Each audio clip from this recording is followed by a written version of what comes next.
guess we did it. We are live. So you got 3 Hello, watching. everybody. I got 7. So we got 10 people we got to please today. You know, like for people pleasers. And of course, we're still obsessing over Bernardo Kastrup. Yesterday, I pretty much concluded that idealists are all idiots. And then I started listening to Bernardo Kastrup, and it's like, he's a brilliant idiot. You know, and there's nothing worse than a brilliant idiot. Because it's like he is a smart guy. Yeah, they shit startups all over the place. You know, and he's got a few ideas that he came up with that I like and that I've been talking about for a long time. He's the only other person I've ever heard say that the unconscious isn't really unconscious. And that's one of my keys to explaining consciousness. And so you just don't remember it. You have to be able to conceptualize it or somehow be metacognitively aware of it and put it into some sort of concepts or words. Otherwise, it's just going to be like a internal milieu. Like it'll be like this qualitative underbelly, you know, that's. Well, Mike, you've already stepped in it. Did I? You were not politically correct enough. What did I say? Look at the screen. You talked about being appealing to people pleasers. But now, what about rodent pleasers? Oh no, what did I say? Well, them rodents chewed on my air hose. I ain't too happy with them. Yeah. How do you explain that, nerdy rodent? Yeah. You know, we're not rodentist. We're not rodentist here. We just don't like them chewing on our spark plug wires. Shit like that. I put split loom on all my tubing except for where I had to sneak it through the rocks, you know, to get it to the other side, and chewed right through it right there. Yep. I went out there, my bubbler wasn't working, and I started looking, and I'm like, well, it's too cold to do a good job on it, so I just patched it together for now. Yeah, we got to have an open mind here. I'm going to send Nerdy Rodent a box of crispy Cajun spark plug wires for him to chew on. I think they sell those down at Holiday here at the gas station. So they chewed on it before, so I put split loom on it. You know, the whole thing. I ran split loom all, 20, 30 feet around to the other side. There you go. What did it look like, Dave? Was it like? I don't know. They love chewing on wiring and tubing and all that kind of stuff. Yeah. You made it look too attractive. Admit it. Yep. Oh, Nerdy, if you could see what my cats do. But I'm going to fix it. I'm going to put that stuff inside a little piece of conduit and run it through the rocks. Yeah, I'm going to fix it as soon as the weather comes. They should make spark plug wires with an extra layer on the outside that detonates when you bite into it. I don't know if they do it well. Do cars even have spark plug wires anymore? I haven't looked for a long time. A lot of them have the direct ignition, so it's just 6-8 inches long. It's but I don't know what the plug. I don't know what it was about spark plug wires. They have like a carbon powder inner core, and goddamn mice just love that shit. They just chew it up. I don't know. Yeah, maybe they made them less attractive. Most of them still have a little bit of a wire, just to get over to the spark plug. That's about it. Oh, so anyway, I was all excited. I got invited to an idealism forum, and I was on it for about a week. And they kept like threatening me and calling me uncharitable because they couldn't reason with me because I wouldn't play their interrogative game with them where I asked them about idealism and then they asked me about physicalism so they can explain idealism to me using my ideas, my physicalism. And the guy got really pissed off at me and threw me off. His name is Eat My Possum, and he can eat my shorts because I'm really pissed off at him for that. I mean, it was like, as far as I could tell, we were having a good conversation, and we were, we could have gotten somewhere, because I asked him, what is mental stuff? And he responded by saying, what is physical stuff? And I'm like, no, I don't think you understood what a question is. When somebody asks a question, you don't answer with a question about something else, right? You explain your stuff. And I want to ask Kastrup too, because he goes on and on about mental stuff. And then when you ask him about mental stuff, it's like, oh, like you have thoughts and emotions and intentions, and they have a whole list of about 10 mental stuffs. And like, okay, is that like water and rocks and trees and flowers? Like I could list this stuff, and that somehow tells you what it is, right? No, that isn't how it works. I mean, they were trying to talk about like at one point they were trying to get to the ontic bottom turtle of physical stuff, right? And they were asking me about it, and I'm like, I don't know, and I don't need to go there. All I have, but I will tell you what it is down to the level of atoms. Okay, like to explain consciousness and to explain the mind, you don't need to go any lower than atoms. But atoms are real things that we can pick out and we can do things with. We can create little fucking atom shooting little devices. Even we can blast out things. I have one in the other room. It actually shoots molecules of butane, and you light it on fire.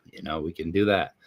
We know what these things are, but I don't know what mental stuff is, and you can't keep telling me the names of mental stuff without telling me a little bit more about what it is. Like, how does it work? Like atoms work. Like, we know a lot about how atoms work and molecules work. We know enough to do all the technology that we do. Can we do the same thing with mental stuff? And so I never quite get an answer. And they think I'm being cruel or uncharitable by asking these questions. I'm not.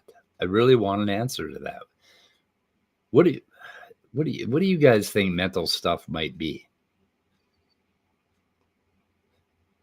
Like, if you made a house out of mental stuff, what would that stuff be that you made the house out of? He said he associates mental with the mind. So yeah, when you're dead, it's gone. And the mind is another big suitcase word, right? That has all the mental stuff in it. Well, he was clarifying it, that when he talks mind, that he's talking about the brain. So he was talking about the brain with mind. But then he claims there's a universal mind.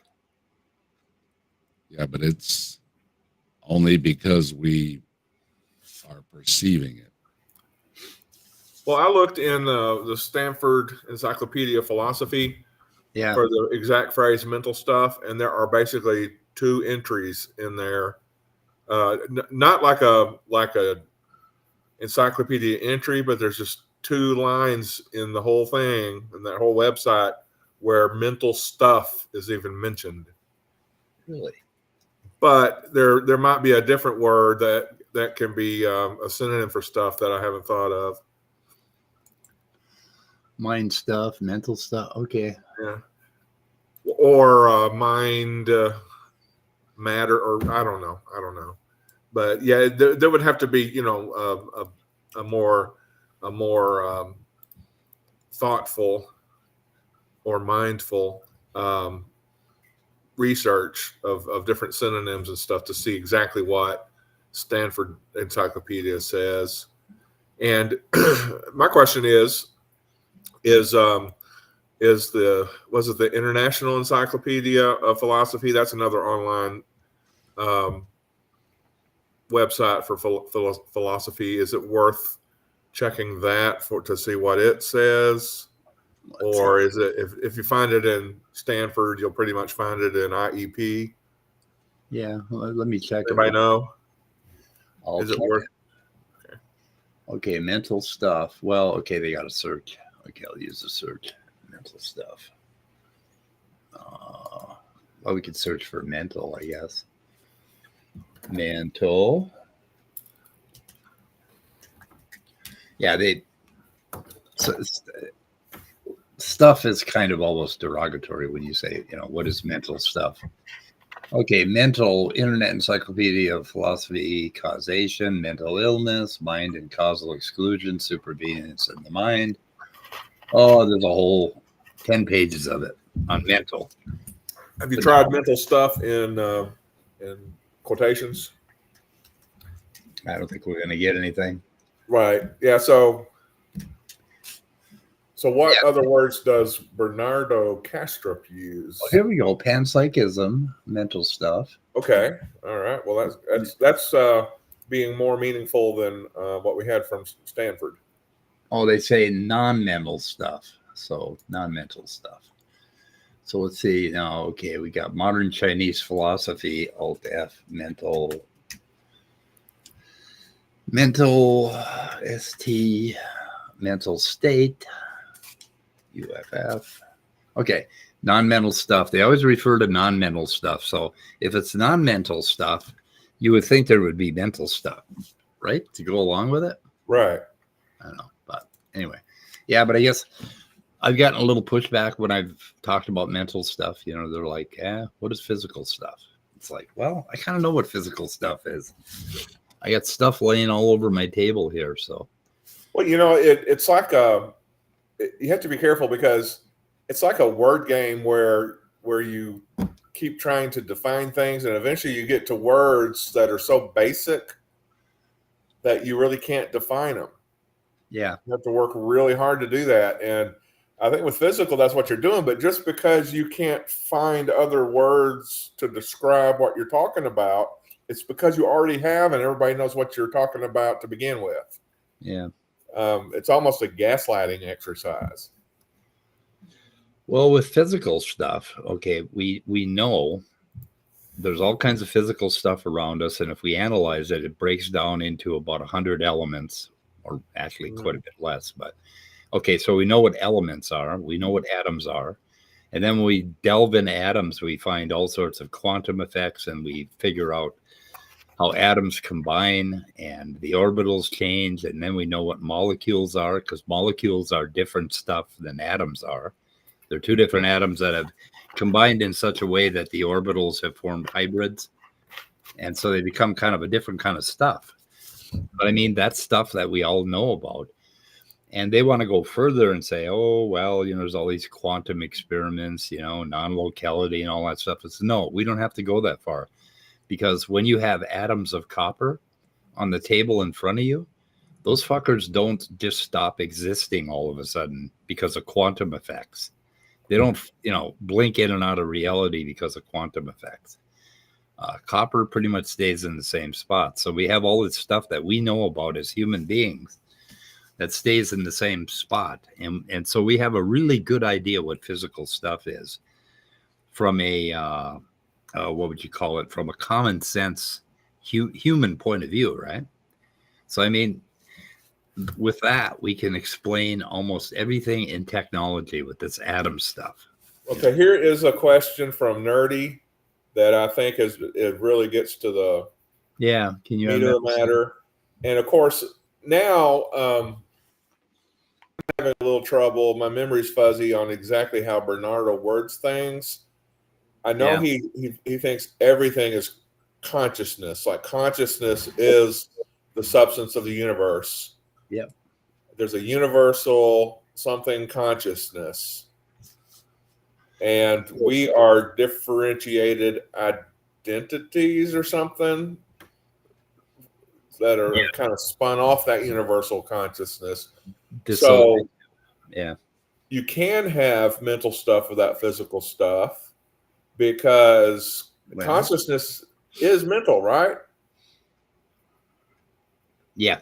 In his scheme. So yes, but the thing is he's thinking consciousness is the fundamental substance of the universe. Yeah, there is no physical stuff in Bernardo Kastrup's view. There's only mental stuff. Everything's made of mental stuff. So there has to be a thing, because when I was watching him talk to Shermer asked him if there would ever be a point where even if you had like an algorithm going with an AI where it becomes aware of being aware of being aware of being aware, that there would never be a point where he would say it would be conscious. So he's saying that no physical way can you just keep adding and adding and adding, say evolutionary, however you want to word it, and get to consciousness, because they're trying to say, is a computer aware of what it's doing?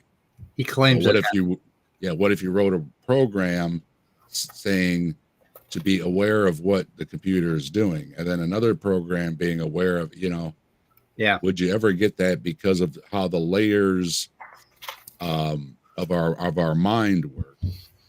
Well, he claims. Did you ever replicate that? And he said no. He claims no because it doesn't have metabolism. He always talks about metabolism being necessary for life.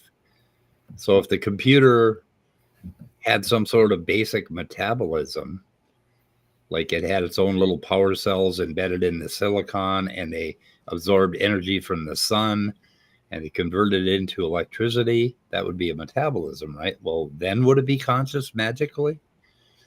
Because that's what I was picturing, like a little terrarium sitting there on the microchip, right? Right. And now it's organic, right? Yeah. Okay. Does he claim that the universal consciousness has metabolism? Because I think he says that the reason AI can never be conscious is because it has no metabolism. Right. So the universal consciousness has a metabolism? I don't think he would claim that. Because the universal consciousness makes us the stuff that we are, the brain stuff, right? The universal consciousness, we're mental constructs in its mind, as near as I can tell with Kastrup. This gets this is where you start going around in circles with these guys, and I don't. They talk about it because he said there is a perception that even a single-celled organism has consciousness, but it's very, very limited. Yeah. So it isn't. He is saying that our consciousness is an evolved, level from adding and adding and adding, but that you could never do that, without it being organic. It has to be the metabolism. Producing, the metabolism. Well, I'm not sure what that means. He kept saying it, but basically that it has to be organic. Yeah, once that again, still doesn't answer how, though, that why or anything that we're conscious. It's just he's taking words and creating slightly different meanings and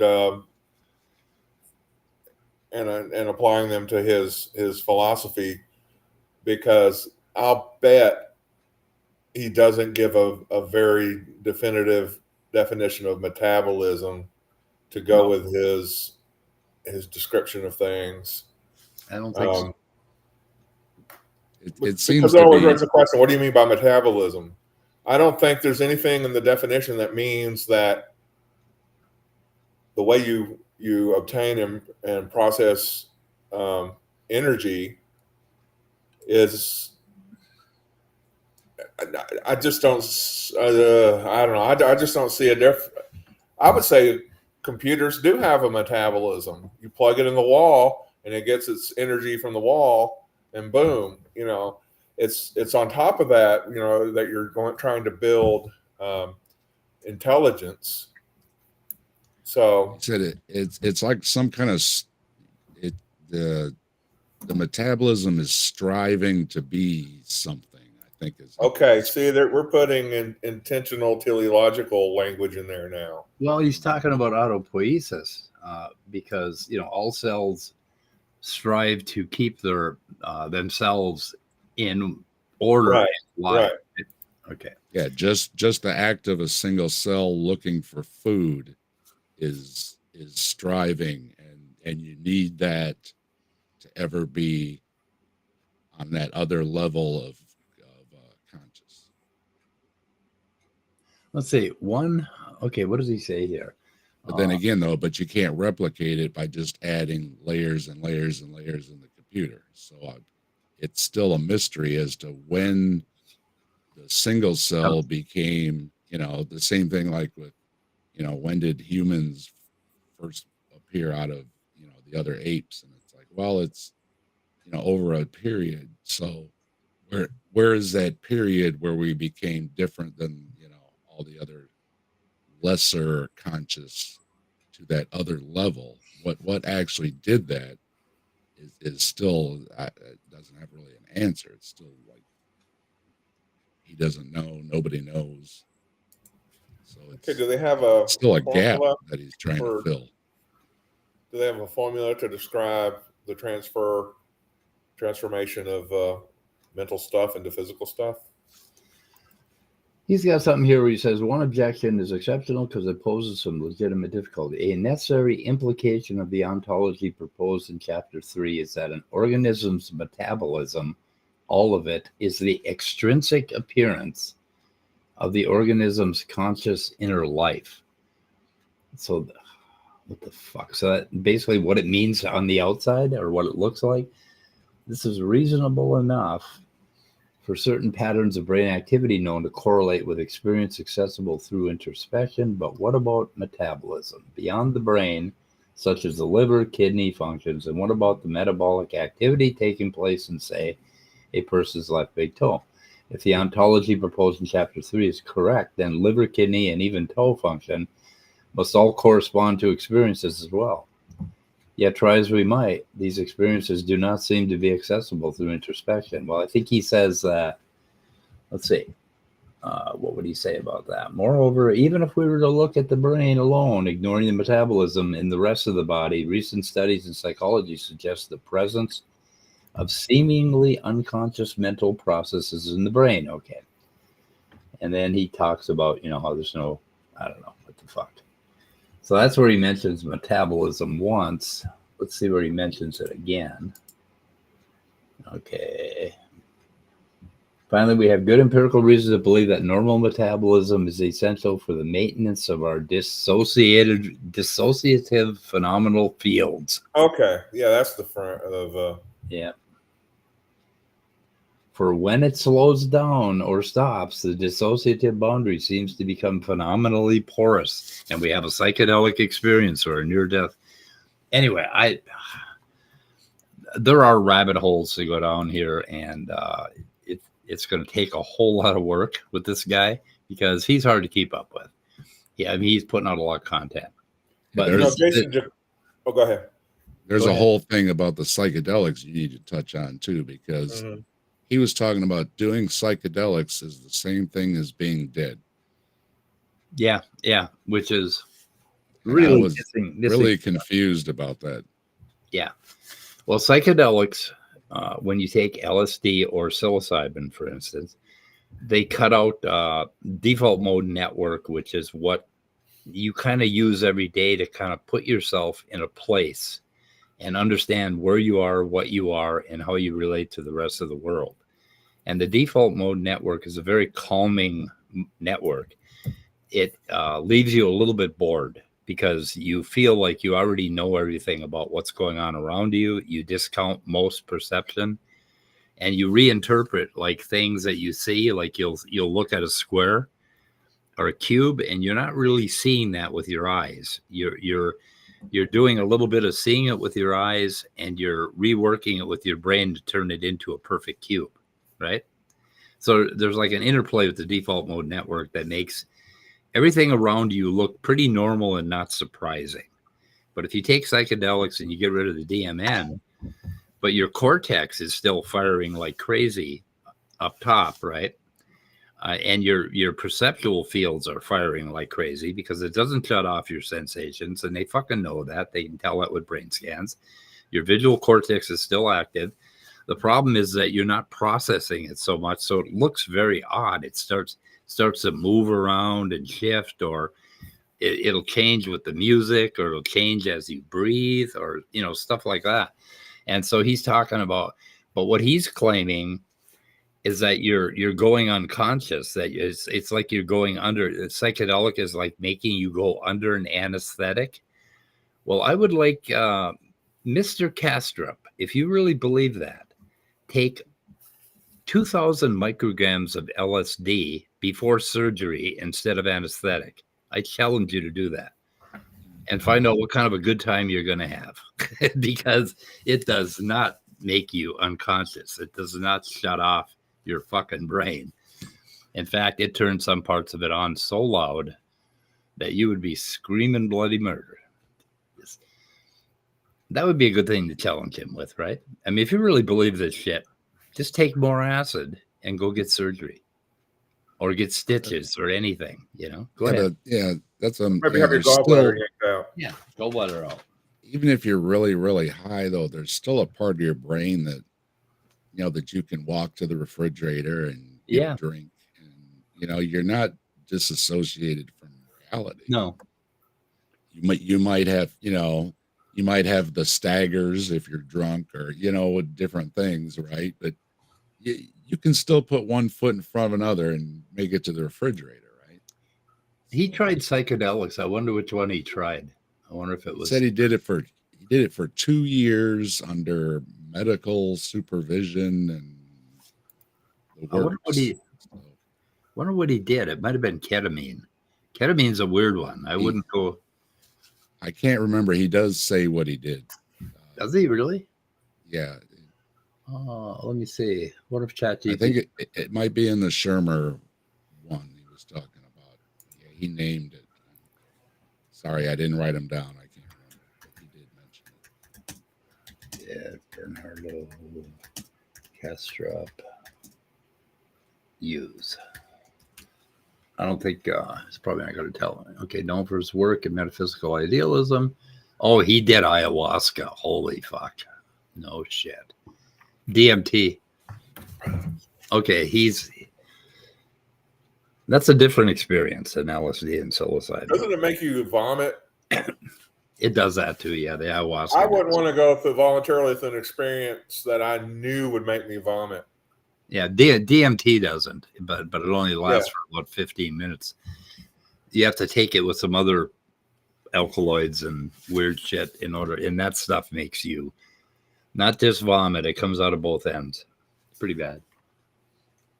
Shooting yourself with a... Yeah, because he said he had his kidney or liver or something and different organs, all blood work and everything, or something before he did it because it can affect. Really, I don't know of any ayahuasca ceremony where they have like a lot of medical. I mean, you go down to South America for it. Well, I guess, there are some people doing it in the United States now. I don't know if they're doing it. I don't know if they're doing it legally or with a license. They might be. I'm not sure. So, Kafai, I think what Bernardo Kastrup is saying is that shooting yourself in the head with a shotgun, a la Kurt Cobain, is the same experience as vaping DMT. I don't think he so. He seems to have been on a journey because he mentioned, starting out with basically his first degree is all the computer stuff. And he was working at CERN and everything. I mean, obviously a smart guy with all that stuff. Then he went into thinking about the philosophy thing. And then he went into this couple years of doing the tripping and everything. So he definitely has been on a journey. Oh, yeah. A lot of us have. He is seeking something. Yep. Oh, boy.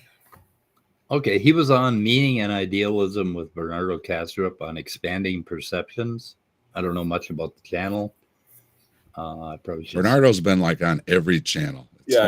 I know. Yeah. You're mostly my feed is just packed ever since I started watching videos. Yeah. There's so many. You just can't watch them all. He's everywhere. Yeah, list of about 40 of them, I think. But anyway, I thought what this guy said about he's talking about Bernardo Kastrup's idealism.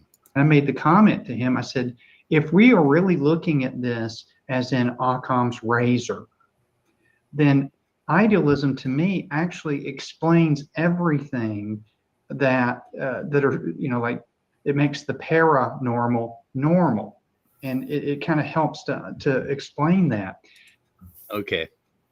So what he's saying is that idealism has much more explanatory power than physicalism because it explains the paranormal, which I thought was kind of cute, right? So, I mean, is this where they're really going? And I think that's kind of where Bernardo wants to go, is he sort of believes in ESP, mediums, the paranormal, all that shit. He just doesn't talk about it too much. If it's a belief system that accommodates everything. Yeah.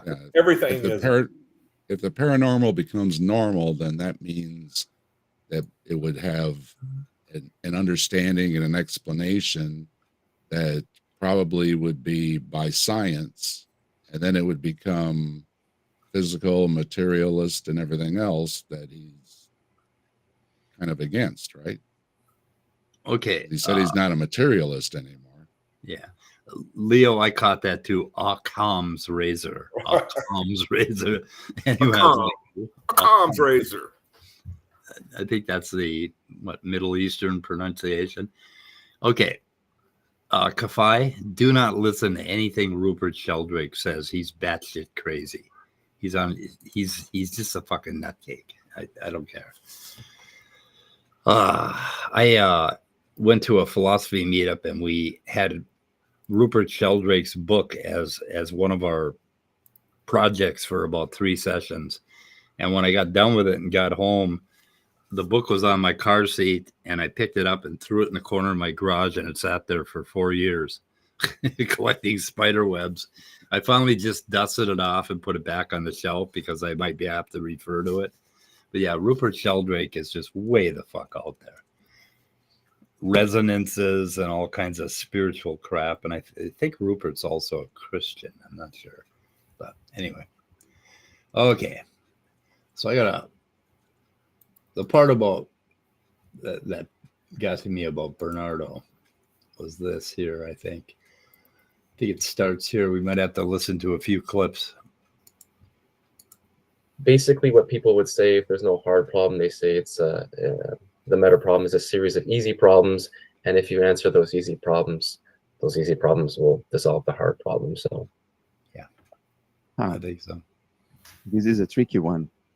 Okay, he goes on for a while here. There is a real meta problem in the sense that, curiously, there is a minority of people who do understand what physicalism is and entails, and what idealism is and entails. They do understand all that, and yet they do not recognize the hard problem. The hard problem is the following. There is nothing about physical parameters or properties in terms of which we could deduce the qualities of experience in principle. Mm-hmm. In practice, we can deduce those qualities just by looking at the correlations between brain activity and experience. We don't understand how one leads to the other, and if it does that at all. But if we see enough correlations, we start being able to deduce the link between the two in practice, but not in principle. There is nothing about mass. Have you ever heard that before? That would normally, if you can't do something in principle, you can't do it in practice. But he says we can do it in practice, but not in principle. I just thought that was sort of odd. You know, like there's some logical reason why you can't do it. And if there's a logical reason why you can't do it, then how the fuck do you do it in practice? You know, it doesn't. I didn't get that at all. But it's a little deeper than that. Now he's talking about correlation, which is a really important part of my intuitive understanding of what consciousness is. So long before, let's see. Is this where he tells you what you think? Aldous Huxley was calling consciousness the reducing valve of consciousness.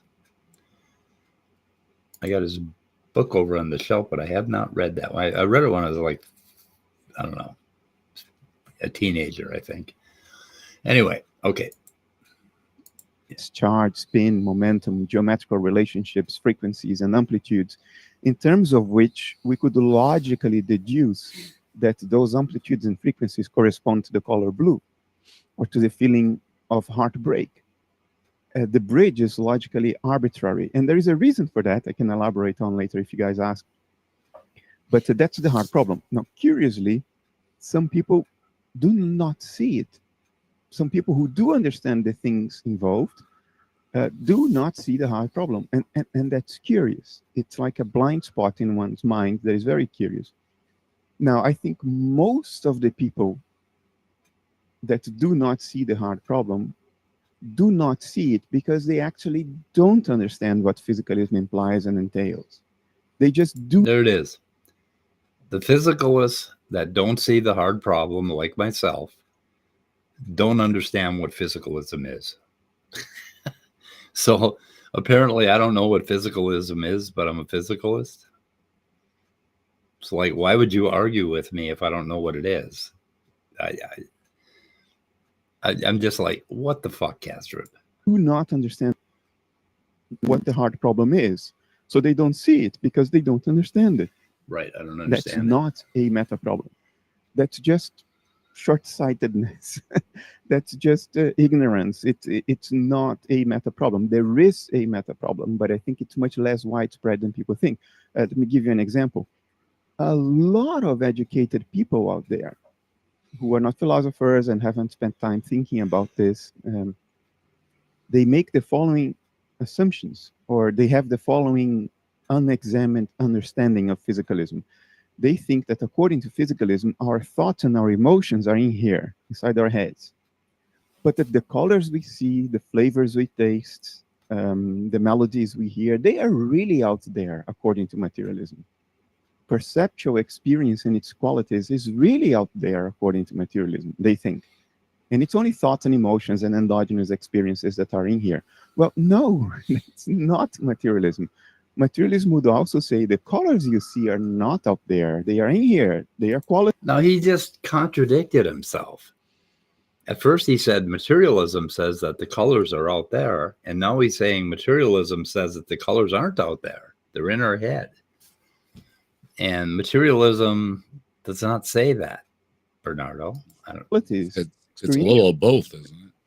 I don't fucking know. It's things are there, and then it's how we see them with how the light bounces off and comes back to us. It's a resonance, with a red object, reflects light in a certain frequency, and I'm looking at it right now. And it's my eyes are processing a visual cortex, and it sets up a resonance in my brain, and you can actually look at those resonances. There's waves, that would start to cycle in certain parts of my brain, but it's all depending on the cup and me looking at the cup. Okay. And when I look away or close my eyes, the resonances will start to die down and become a little bit fuzzy, and pretty soon they'll disappear. Unless you're a really good visual person, you can bring back those resonances with fuller force, but I'm not. And I don't know. But and they're generated by your brain inside your skull. So are the flavors. So are the melodies, the textures, the smells. There is nothing out there that can be visualized. Out there is just pure abstraction. So you need to understand this in order to understand the hard problem. Because the hard problem is precisely how you go from those pure abstractions into the actual qualities of experience. So if you think that there are real qualities out there, you cannot understand the hard problem. You will be blind to it. But that's just a misunderstanding of materialism. There is no version of materialism that can be internally consistent, saying that there are fundamental qualities out there and derivative qualities in here. This divide is completely arbitrary. Either qualities are fundamental everywhere, or they are all derivative, and they are all inside your head. It's one or the other. But most people who casually would refer to themselves as physicalists do not understand this. And it's surprising. Even people with doctorates in computer science or people close to me, they fall for this. It's quite interesting. So yeah, they don't understand physicalism. Okay, so he's I think he's got an idealist mindset, and I have a physicalist mindset, and it's very difficult for me to see the idealist mindset, just like he can't really understand physicalism because he just contradicted himself about materialism, saying that the qualities are out there, and then oh no, the qualities are generated inside your skull, and neither thing is true. In real physicalism, neither thing is true. There is a relationship with you and the world, and that relationship is where basically where these experiences are. They're not generated. They basically light up on their own by this, this interaction, that sort of thing. They're not like generated, or you don't have something in your brain that represents the cup. You have to be looking at the cup in order to see the cup very clearly. Okay. It's being modified, and there's this interaction going on when you look at something. Like when you first look at something, you probably see like a blob of color for about 100 milliseconds. And by the time you're even remotely conscious of it, your entire brain has gone into, like, there's 104 different nuclei that are involved in visual processing, or 110. They probably have identified more. By the time you're even conscious of it, you have already modified it considerably, and you're just looking at, oh, that's a cup, and it doesn't surprise you. It's something that you've seen 1,000 times, and that happens very rapidly before you can even be cognitively aware that you're looking at a cup. And that's why it's really important to look at consciousness on a time stream, because a lot of stuff happens before you can even consciously comment on it, or before you even notice it. And he sets up that it's one or the other, and it's like, we're saying the same. What I was saying is that, yep, no, it's a combination. There are things there, and then we know it's there because of how we've developed our sight to bounce the light off, or feel it with our hands, or taste it, or whatever you want to do. But it is something there, and then we are. So it's. I don't see it as one or the other. It's both. Okay, maybe something else involved, but it's at least both. Mm-hmm. I want to make an inquiry real quick about when he talks about out there. Is he saying, and just walk with me here, or go with me here on this. Let's say I put salt on my on my dinner or whatever. Maybe it's on my mashed potatoes, and everybody's having mashed potatoes, and we all put salt on our mashed potatoes, and same amount of salt, but because people are different. For some people, everything's going to be too salty. For some people, it's not going to be salty enough. And for some people, it's going to be the right amount of salt. So is he saying that because we each experience saltiness, that salty has to exist out there somewhere, external to ourselves? Because it's a quality we can all talk about. I think you would say that it's the universal consciousness, but then we filter it with our brains to a different degree. So you would have one filter that said it's too salty, and I'd have a filter that said we need more salt. And that's the way it is, Scott. If you ever had dinner with me, you'd realize how bad it is. Yeah, well, I don't get why it has to be that way.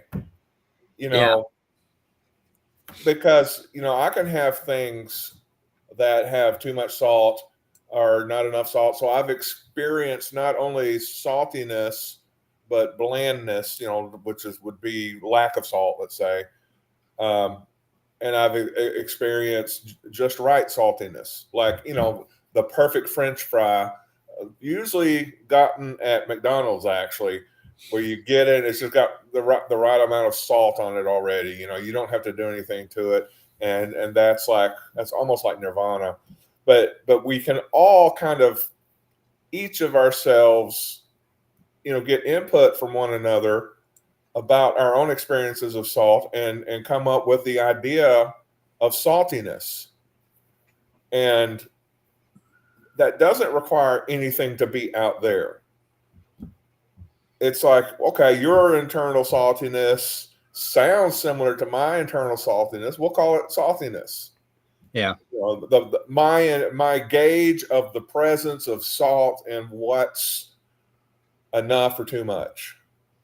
And it's usually with respect to a disgust response, which is a basic part of our being. You know, the disgust response is so basic. Everyone's got one, and it boils over into our morality, but it's a physical thing so that we won't put the same gross thing in our mouth the second time we encounter it or try to taste it. So I just don't see a necessity for this extra requirement of there being something to contain and hold the ideal or the quality of saltiness for everybody. And that's assuming, of course, I'm interpreting what he's indicating correctly, and I may not be. And I look to the wisdom of anybody listening and commenting in the side chat to let me know how far off base I am. Well, he would claim that that our brains are filters, and your brain is going to be a different filter than my filter. So it's going to take the saltiness of the universal consciousness, which is a quality that exists in the universal mind, and it's going to interpret it differently for you and differently, for me, right? But it's really kind of like, that's where I start to break down with this universal consciousness thing, because, okay, there's you, and you may be eating food that's too salty, and I may not have any food at all in my mouth. And the reason that I can't taste your saltiness, which is in the universal mind, is because I have a dissociative personality disorder that my brain creates, right? Where I can't read your mind. That's what he claims. And it all kind of like breaks down. And he calls this with Occam's razor. Occam? Is it Occam's razor? Ahmed's razor. Oh, I'm going to call it Ahmed's razor. Ahmed's razor. He claims that his idea is parsimonious, that it's the easiest idea, right? Because there is no hard problem for him. And then if I were to say, well, Bernardo, there's no hard problem for me either, he would say, oh, I just don't understand physicalism. Yeah, you're just not the right kind of physicalist. Yeah, and that was on that Discord forum. What I was trying to get them to think about is, what do we mean? Okay, when you have the hard problem, what it means is that there's something about your mind that you cannot develop a good intuitive explanation for. Like, you can't explain the richness of the color blue or a blue sky or a sunset. You can't explain that using physical terms.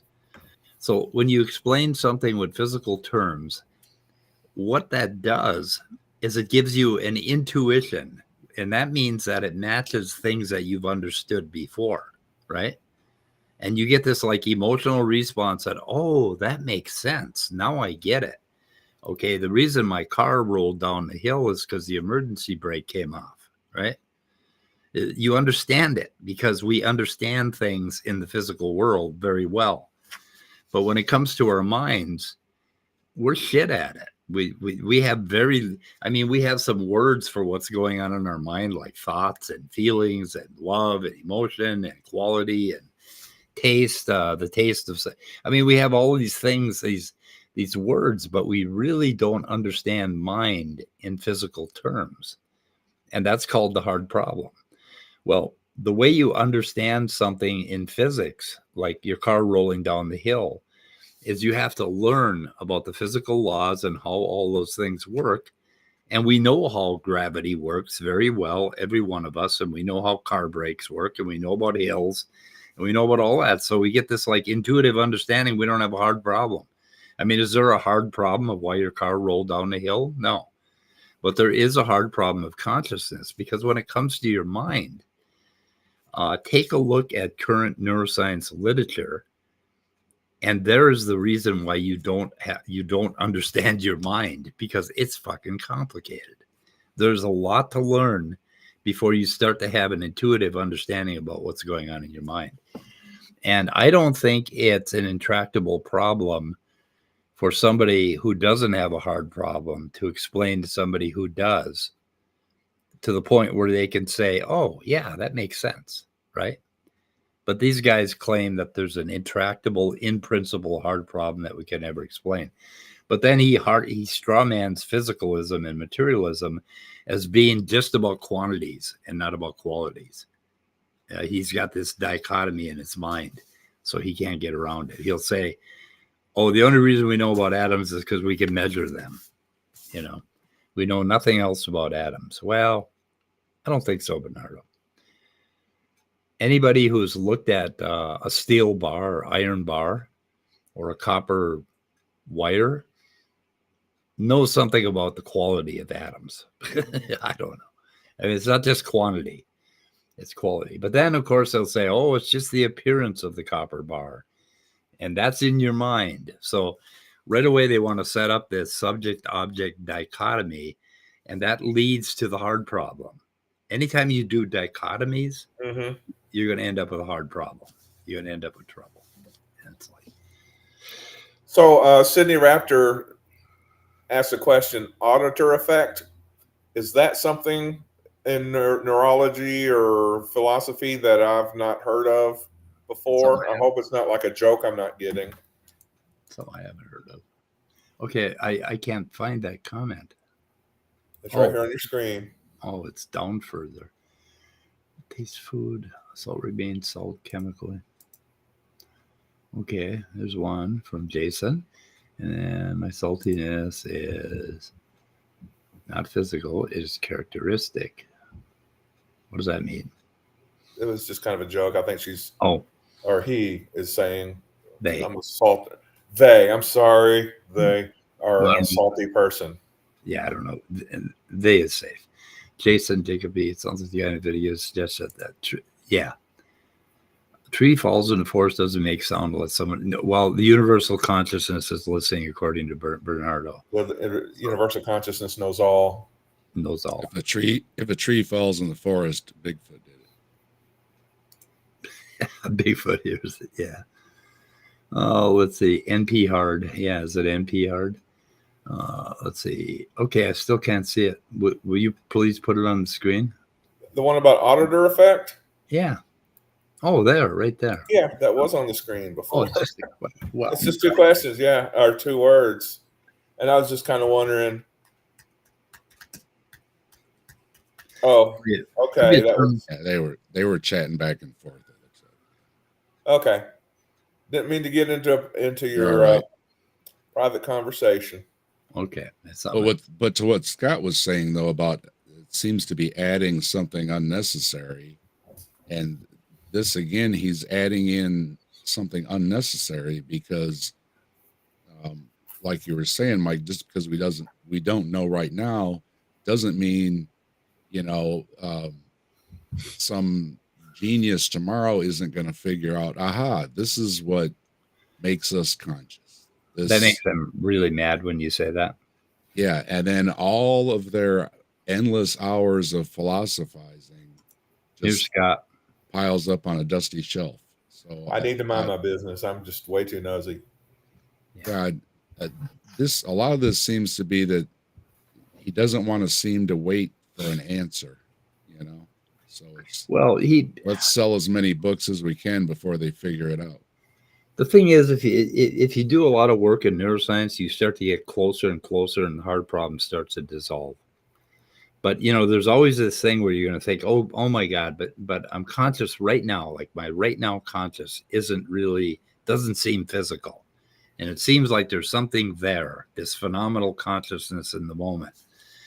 But when you start to look at how the brain works, you realize that you can't do that. That you cannot apprehend what is in the moment in your body. You're going to be at least 200 milliseconds behind. And by the time 200 milliseconds has happened, there's a whole storm of things happening inside your body and your brain, basically. And by the time you get there, then you realize that you don't even know if you were conscious one moment ago. I mean, if you're not thinking about consciousness and you're just driving to Walmart or Walmart, if you're going to Walmart, we have a new store called Walmart in our town. If you're going there and you get there and you're like, I can't remember really driving. I was thinking about Bernardo Kastrup while I was coming. But then if you start to think about consciousness in the moment, then all of a sudden it's like, oh yeah, there's this phenomenal thing that I feel right now. But what's happening is that you're on a timeline and a lot of shit is going on and you're remembering things from a moment ago and bringing that into the present. And it just gets all bollocks. And when you realize what the brain is actually doing, it's not surprising at all that with all the things that are storms that are going on in the brain, that it feels like it's something to be me. And that's kind of how I intuitively acquire an understanding about what's going on, is just looking at the stream and how things are just munching together in time and appearing to me to be in the present. Like we know, for instance, if you drop a rock on your toe while you're looking at the rock in your toe, that those two signals cannot possibly arrive at the same time, yet you will swear that they did. You'll be absolutely certain that they arrived at the same time, even if they were like a half a second apart. You'll feel the pain at the same time you see the rock. That's how you perceive things. So it's obvious that we do not perceive things in the moment, like the instant of time, that we smush things together in our brain. And that ain't always smushed together in our brain. I mean, this whole, and that's where folk psychology comes into it, that we really aren't the best person to ask what is going on inside of our brain. We don't really have a fucking clue. Yeah, even memories, things you think you know. Yeah. Somehow they're always kind of like still in your brain, but they get rewritten, fuzzier, yeah, and fuzzier and fuzzier, yeah. Every time you recall it, so okay, if you have consciousness a moment ago, like from a moment ago, you're already rewriting that because you're re-representing it or you're remembering it. Yeah. And as soon as you start thinking about consciousness, you go into what Bernardo talks about as metacognition, and you start to make words and you start to create concepts. You start to modify that. It's like there's a big sea of mud in there, and you start to shape it into like shapes that you can talk about and name. And we do that so quickly in our minds, like within a second, that and we mush that whole second together that it seems like it's something to be us. And that is what it's like to be us, the seeming. And, when you start to think that way, the hard problem seems to disappear. And according to Bernardo, it only disappears because I'm an idiot, not because I've really worked very hard on neuroscience and tried to understand it. So which is it? I don't know. Not sure. Maybe I'm an idiot. Well, he already said most everybody he talks to, they don't get it either. So yeah, but I used to get only it. He gets it. You see, in 20 years ago, I did get it. I did have the hard problem. I really understood the hard problem. And then I started reading and reading and reading and reading for 20 years, and the hard problems went away. So apparently reading makes you dumber, right? Or like by reading, I have less of an understanding of physicalism today than I did 20 years ago. I understood it 20 years ago when I didn't have a clue what a fucking neuron did. Yeah. Apparently then I was smarter than I am now. So does reading make you dumb? It depends what you read and how you are perceiving it. Oh, yeah. By what it's supposed to be. Because there is a supposed to be, but it's how we perceive it. So the universal mind sent you the letter, but you didn't read it right. Oh yeah, I didn't read it right. That's basically it, right? We're getting there is a should be, like Scott was saying. Well, it should be this salty, But then we're just saying, well, I don't care what the universal mind says. I like it more or less. So again, it's adding something that is unnecessary. What good does it do if we're ultimately just going to decide how much salt we want? Yeah, the thing about or how we read his book, or listen to his lectures or anything. It's the same thing. Everybody's going to come away with at least a slightly different. Even if you agree with him on most things, and you're in his camp, there's always going to be something that you say. But this thing here, right? There's always going to be a separation. You heard about this? Let's see. Did Kafai do the first part of this up here? Okay. There's this little quote. There was a young man who said, "God, I find it exceedingly odd that this tree continues to be when no one's about in the quad." And then God says, "Young man, I find your astonishment odd. I'm always about in the quad. That's why this tree continues to be existent by me. Yours truly, God." Bernardo quotes that in his analytical idealism paper. So that's his universal mind. So. Yeah, something's still perceiving the tree to be there, even if we're not there. So the 90-mile-per-hour fastball, they did a study with baseball players. They basically, they were trying to see the ball when it was really a fastball, like 90 plus miles per hour. They were trying to see the ball and they would hit with a certain accuracy. Well, then when they taught these baseball players not to try to see the ball, but to do it more intuitively, to not think about seeing the ball, the batting average went up significantly. They were able to hit it more when they tried not to see it, because it's impossible to see a 90-mile-per-hour fastball coming toward you. You can't see it, which is another one of those really cool things about the brain. I wonder if they have that.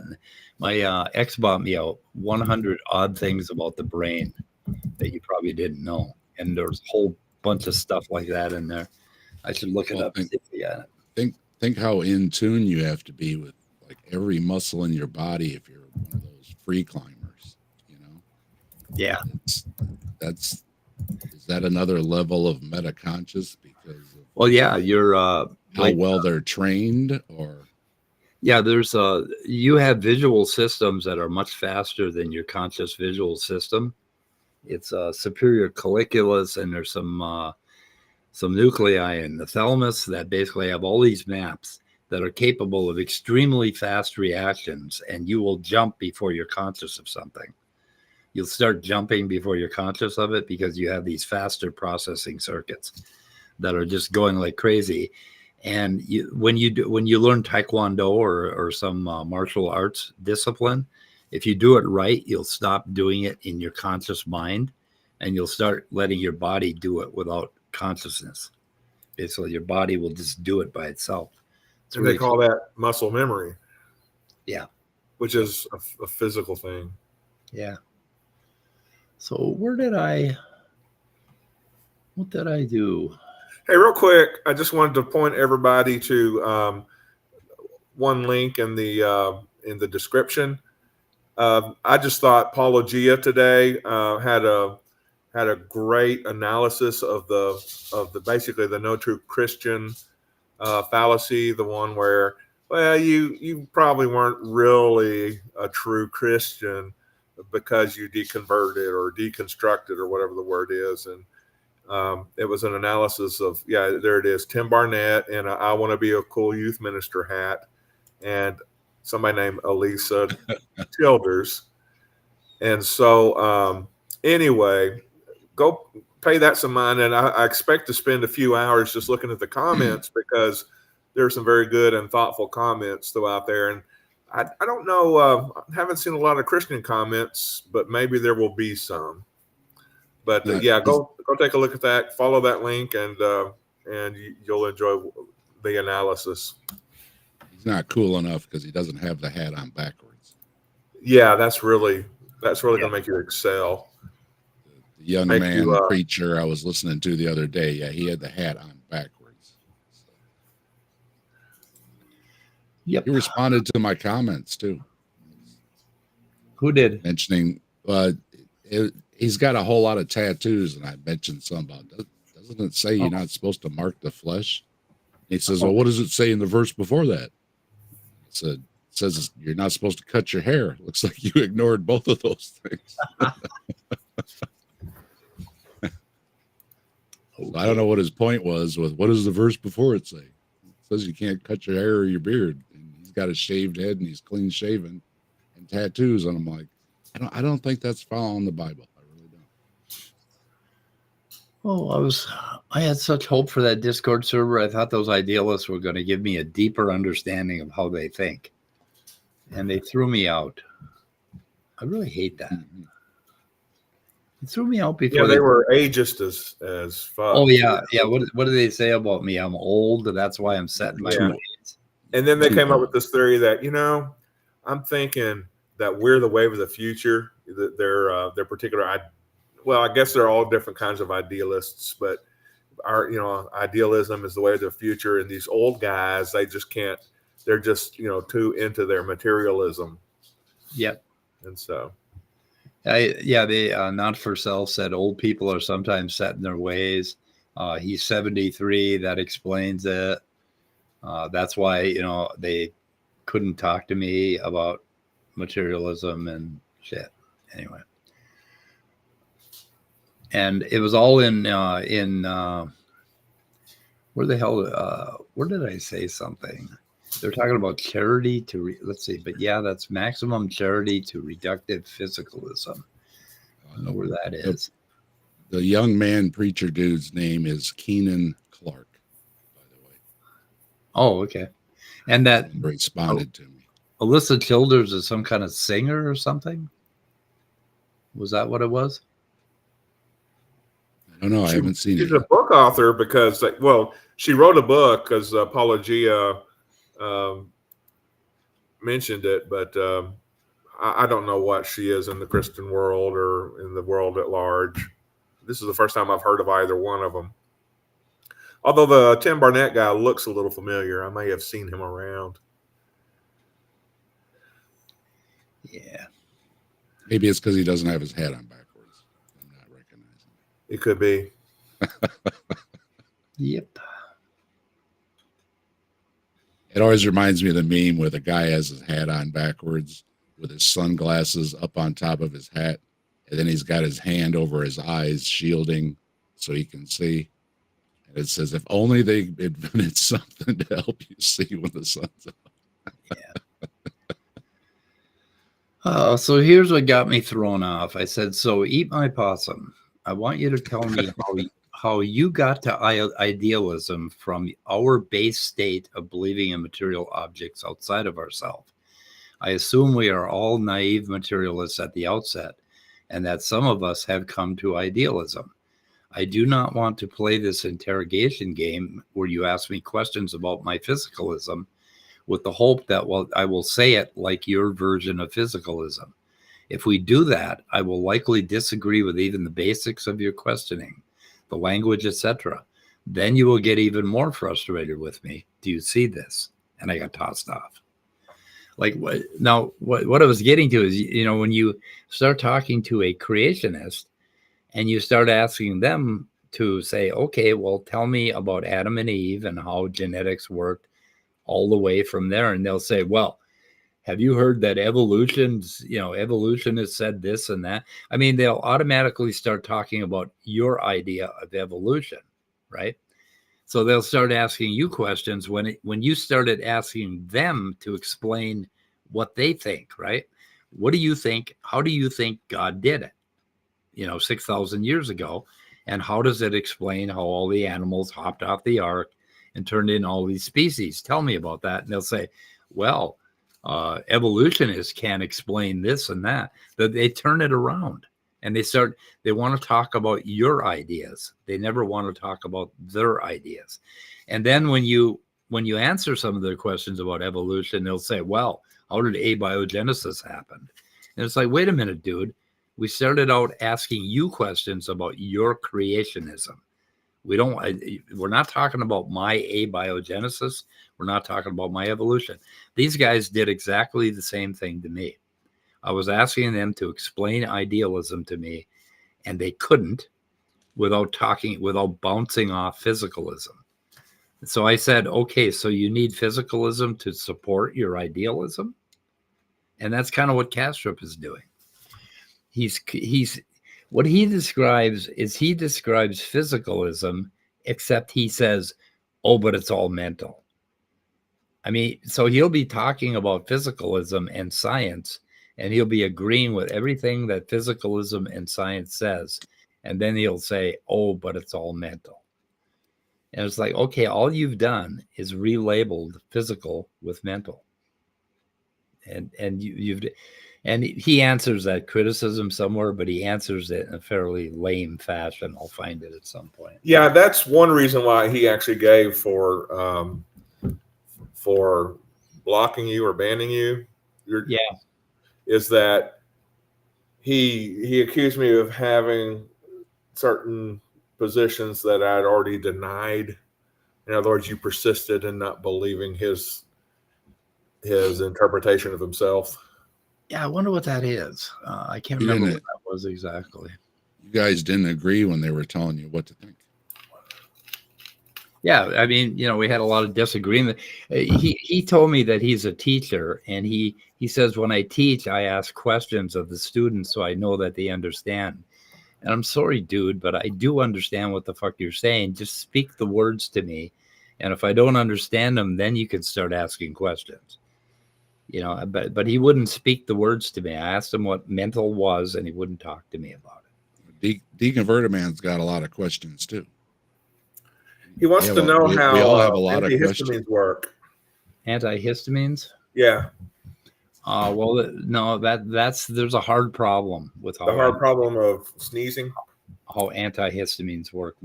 Sneezing can be hard on you because it might throw your back out. Yeah, well, you see, the entire universe is actually antihistamines at the core.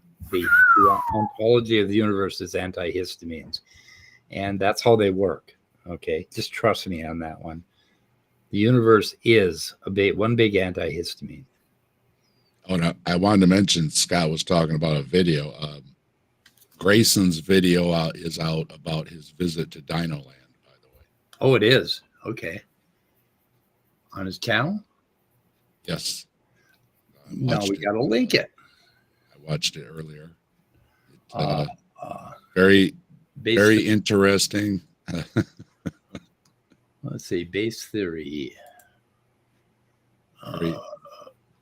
He was treated well, though. He said he will say everybody treated him very nicely. They fed him. They put him up for the night.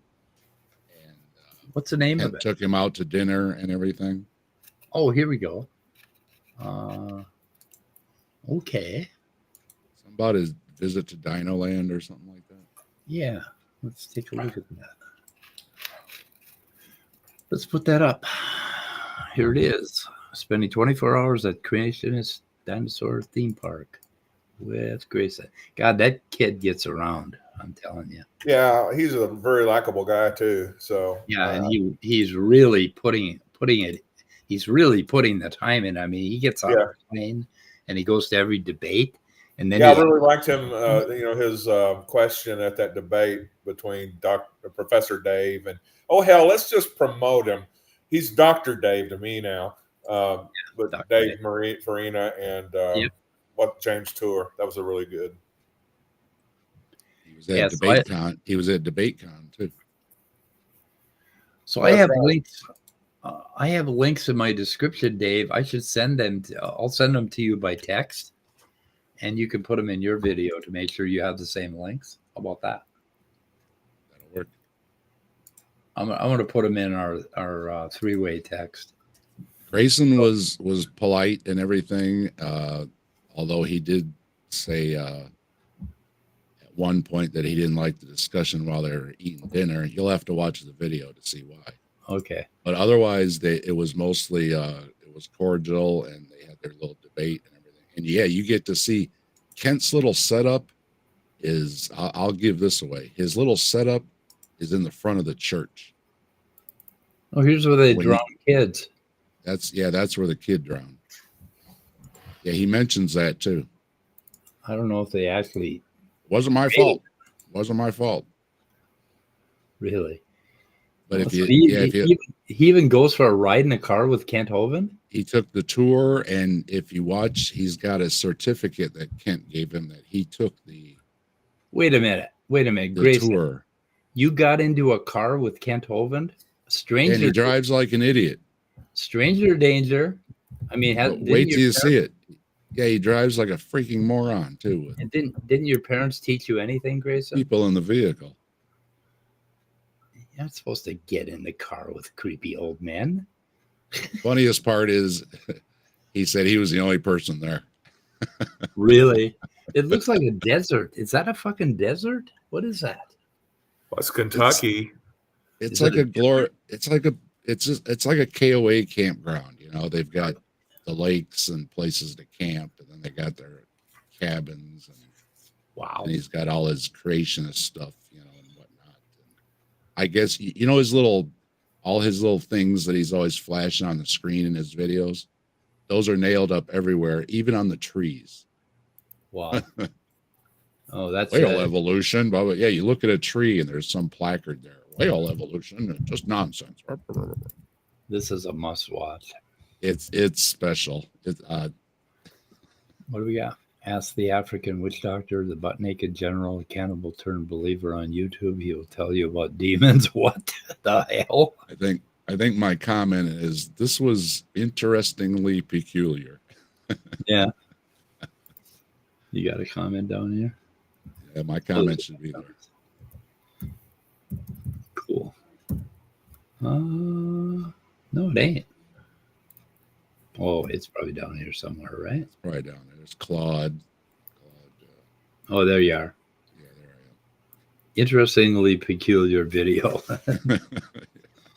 It's right there. I didn't know what to say. It's like very yeah. Kent is off his nut, man. Talking about the kid drowning, and then he tells a joke. So oh my God. Yeah, that's what he kind of did at the hospital too. Yeah, but they had a good time. Odd. Family had a good time. Kid drowned, but family had a good time. Yep, that's what he said. Oh yeah, the gazebo out there on the dock. That's the memorial for that kid. The parents built that little gazebo on the dock. That's where the kid drowned. Okay, yeah. I've got another link real quick. Yeah. Creationist is actually doing a video tonight at 8 p.m. Central Standard Time.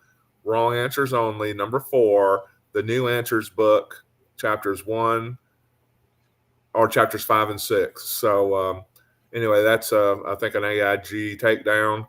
So Creation Myths is having a new one at 8 p.m. Central tonight. So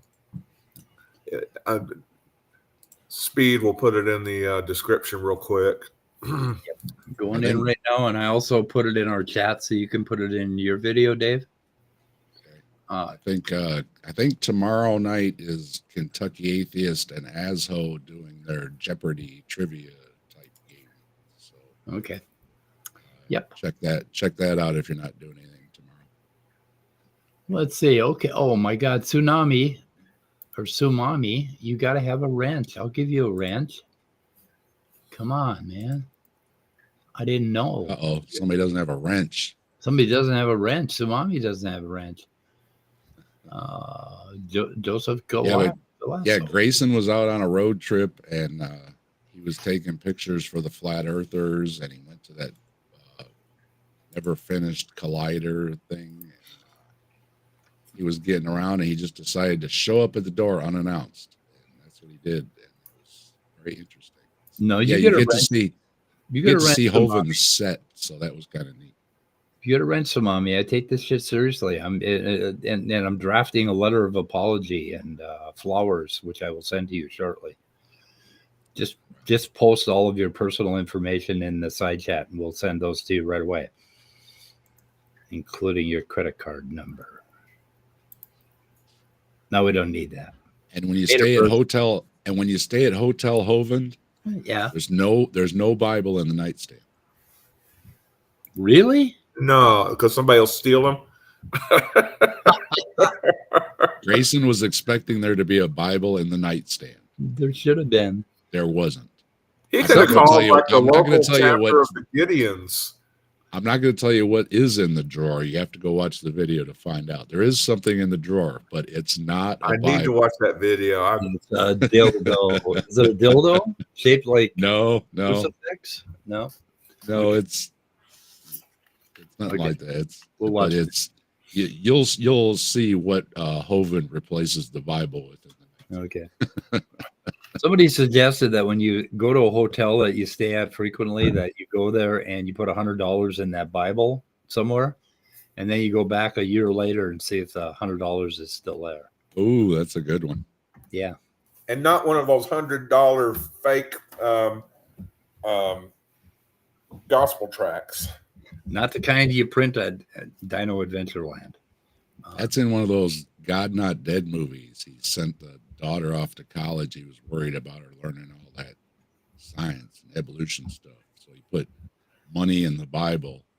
And then when she came back, he looked and the money was still in the Bible. Oh, God, there was another one of those movies were reviewed recently. It was really horrible. What the fuck was that one? I can't remember. Watched so many YouTube videos. Anyway. This was the one that Harry's in, the guy from Night Court. Okay.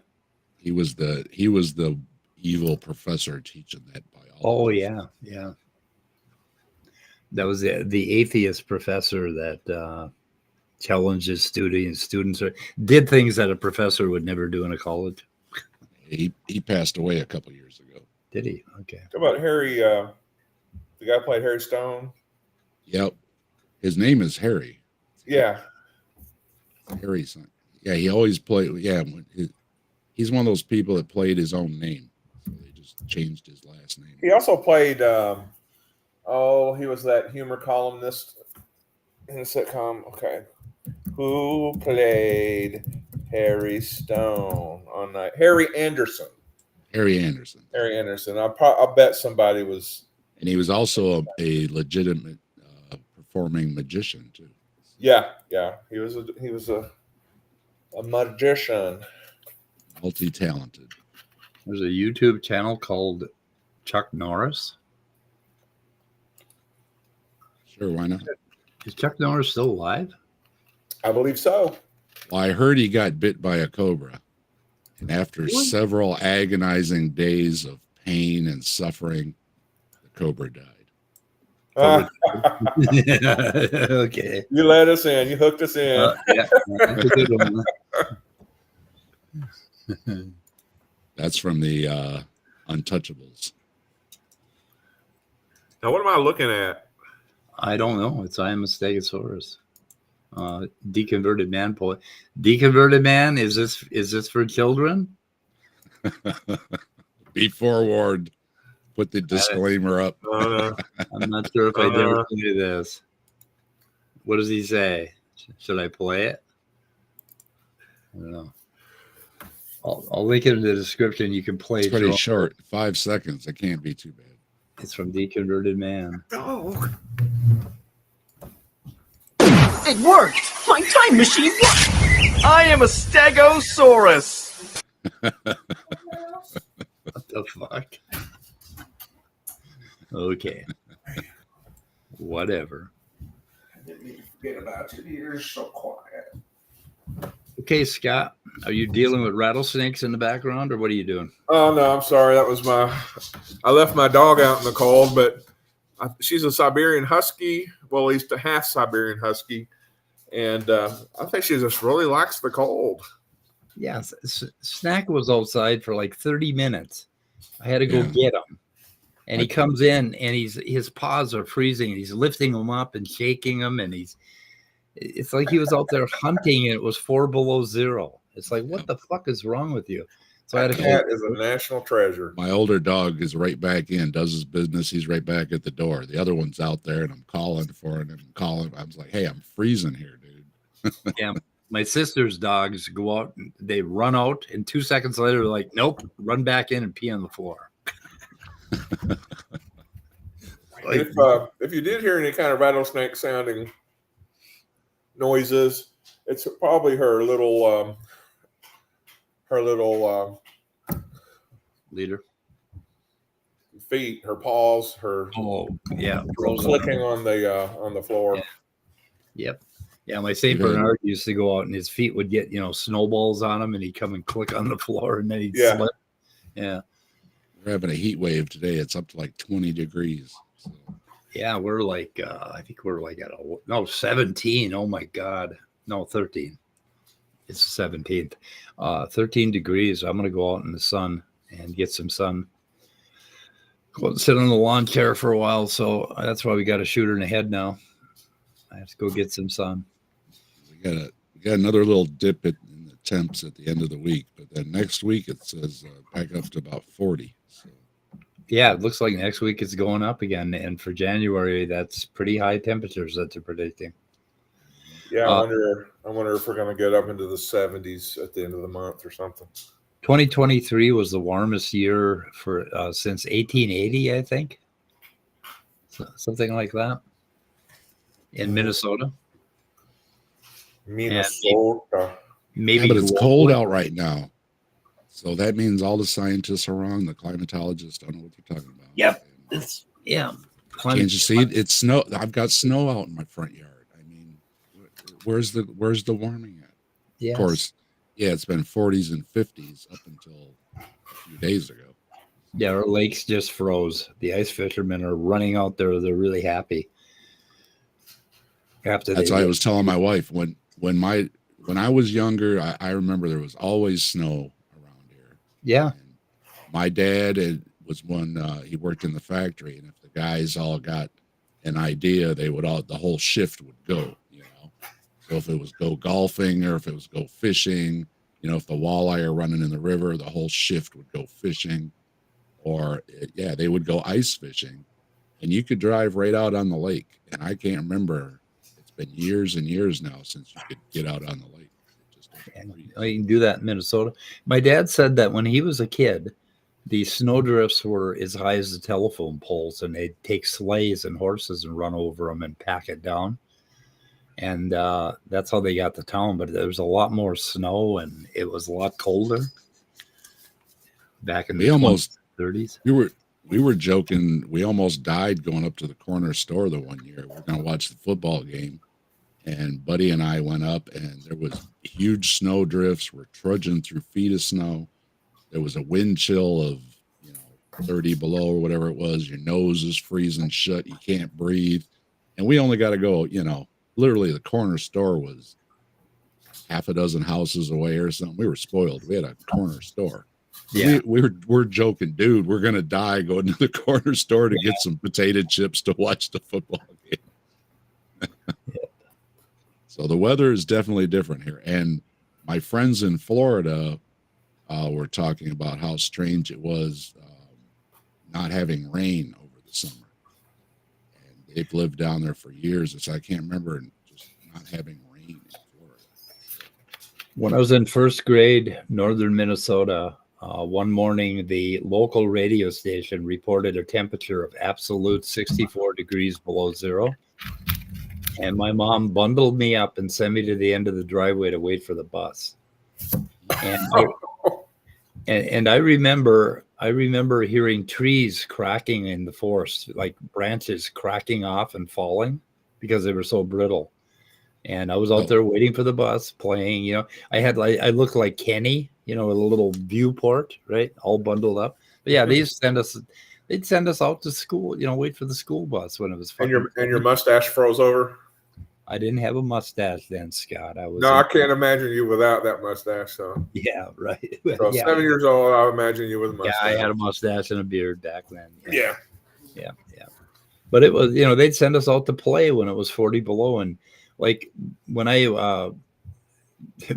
worked in the mines up there, I go start up my 64 Chevy, and I had a 2400 watt grader, a tank heater from a grader that they use on heavy machinery that I got at the mines, and I'd plug it in, and in about 30 minutes my antifreeze would be boiling, and that was the only way you could start your car, and you had to bring your battery in and keep it warm, and then put it back in the car. And then I'd put my coffee on top of the car and go and unplug the tank heater and come back, and my coffee is frozen solid. Kind of pissed me out. So I had a coffee sickle and I went to work. Yeah, you should have put some antifreeze in the coffee. Coffee, yeah. I should have done that. Kids at home, don't put antifreeze in anything. Put antifreeze in your coffee. Do not consume antifreeze. It's dangerous. Yeah. Now you got to stand. My son actually had to get the shovel out and cleared the sidewalk off. We got like maybe an inch of snow or something. Put some salt out. That's about it this year, really. And last year, I don't remember having the shovel out last year. That's all we have is this like 1/4 inch covering of snow. That's all we've gotten all year, and it's just dry as shit here. Actually, we're not getting any snow at all. We're just getting the cold. Yep. Yeah, you can die fast out there, but my mom and dad, I was just out warming up the vehicle and cleaning it off and everything. My fingers and toes were hurting. That's why my mom and dad had 7 kids, because she lost a few of them out at the end of it waiting for the bus. They froze to death. So it's nothing to mess with, though. You get cold real quick when they give you those warnings. Make sure you're prepared because it hits you real quick. I was out there doing stuff and checking the pond and everything, and all of a sudden it just hit me. It's like, oh man, my hands hurt, because I didn't have my gloves on. Time to take the shot. Yeah, right now at this stage of my life, I cannot find any activity that would justify getting out in cold weather, even like at 32 degrees with a slight breeze. I'm not going out.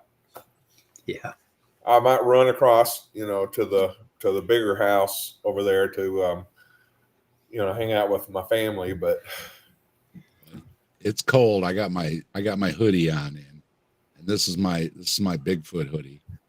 I got my son that my son got me. So I was like, that was a good opportunity to wear it.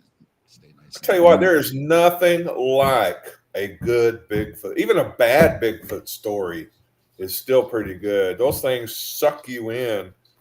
I sent you that picture of a sticker that was for sale or whatever. Apparently there's a couple of recent local Bigfoot, stories going around my sister section of Northwest Arkansas. Northwest Arkansas. And so I started doing searches and just coming up with all these little stories and different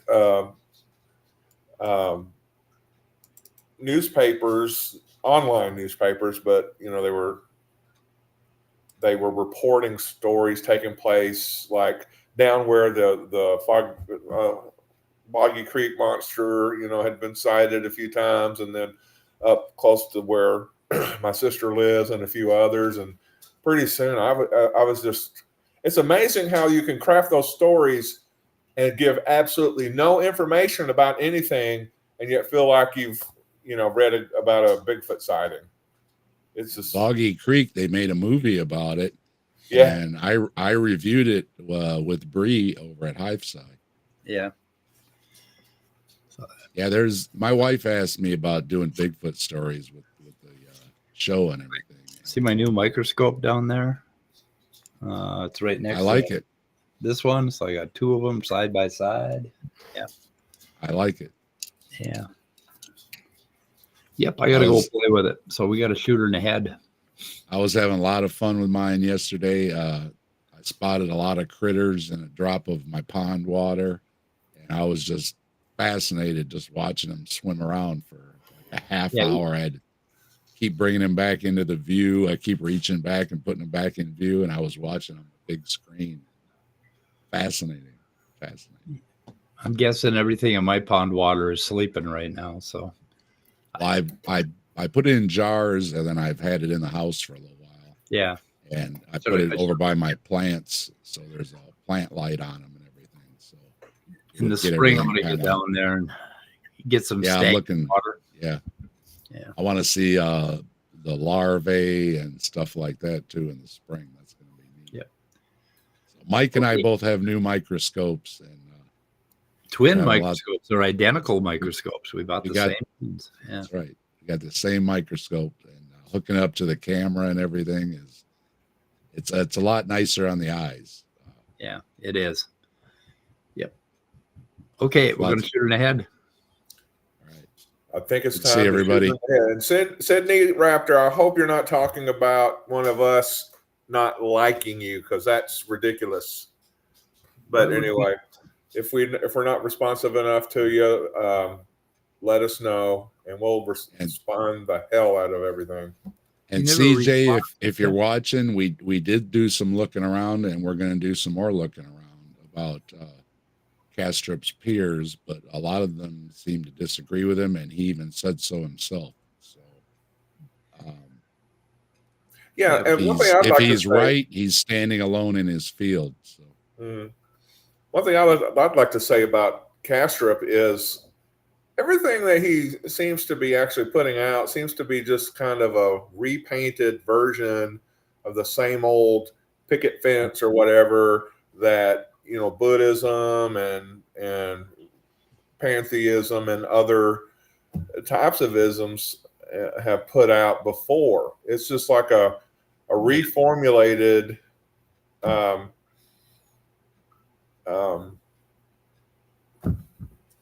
what's the word where all is God and pantheism. Yeah. But he hates pantheism. He hates pantheism. So, but for some reason he's like actually, Mikey. He don't like nothing. Yeah. Yeah. If he doesn't like pantheism, why is he so pantheistic? Yeah.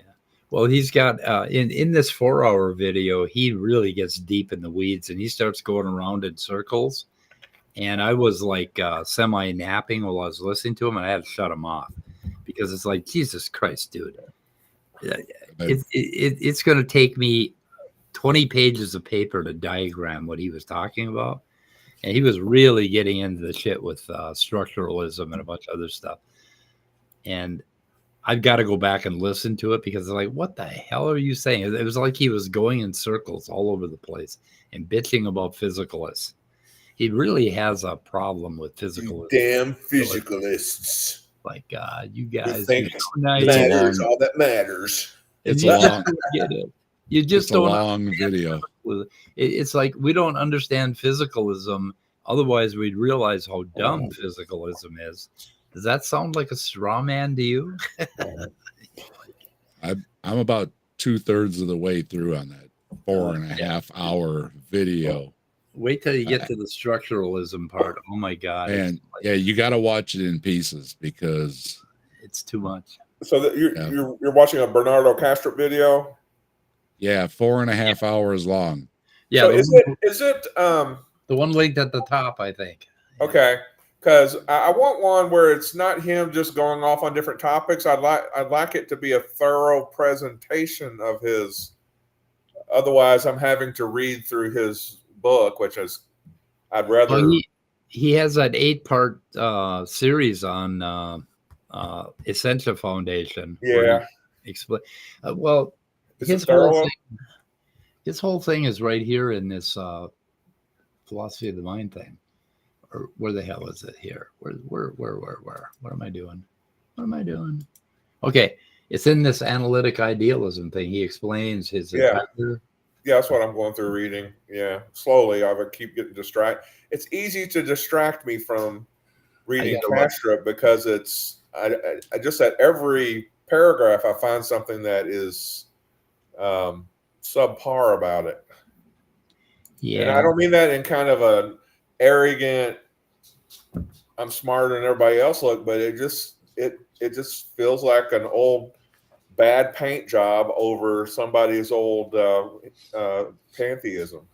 I got about 20 pages left on this that I have to go through and mark up, and then I'll repost it in our shared directory so that you can get the marked up copy. And maybe you can abbreviate it because there's a lot of markup here. Quite a bit of markup. Let's see, where am I? Okay, there I am. I'm down here somewhere. And then actually I read the ending, and then so I've only got about 10 pages in the middle to go. So I'll get to it. And then I'm going to try to put it together and try to be as fair as I can with him. And like I say, he's got a lot of ideas. And sometimes when he thinks about something, I got to hand it to him. He is really good at this. He's really good at thinking about stuff. But at one part in that 4-hour video, he starts talking about, well, the reason that physicalists are physicalists is because they have an emotional attachment to it. And I could say exactly the same thing about him. He has an emotional attachment to him creating this new idealism that's going to take the world by storm and change everybody's mind. But isn't that what like Buddhism says about shit and why things are wrong in the world is because we have an attachment to things? Yep. What is new and profound about all this? It's just assertions and like extra things that we do not need to explain the world around us. Well, that's what he does. He discounts that we don't need all these extras, but then he's adding an extra. That's his original contribution is that that the brain is a filter and it creates a disassociative personality within the universal consciousness. That's the only thing that he's got that's original. Everything else has been pretty much done before. Now, does he propose that the brain primarily is a filter, or that it just sort of happens to act as a filter? I would think some neurologists and neuroscientists can think of much better ways to describe the function of the brain. I think so, yeah. But I think in some places he actually does double down and says that all it does is it filters stuff out. And when you start to shut the brain off, like in an NDE or a psychedelic experience or anesthesia, that you become universally conscious.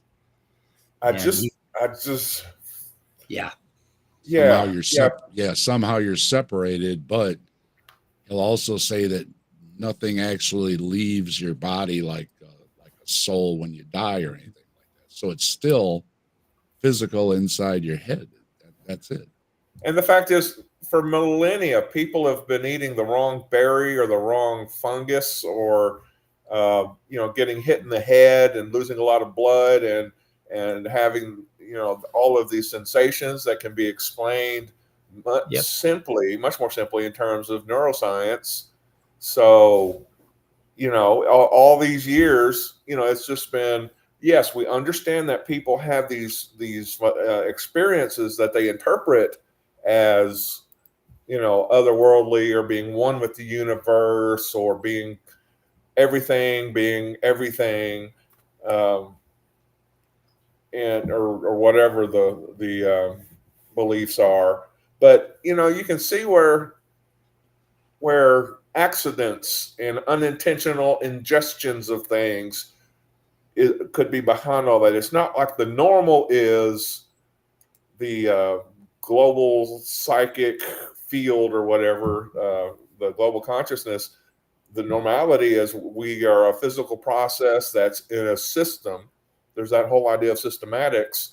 And once that gets out of whack, you get all sorts of feelings that are understandable, but are not the statistical norm.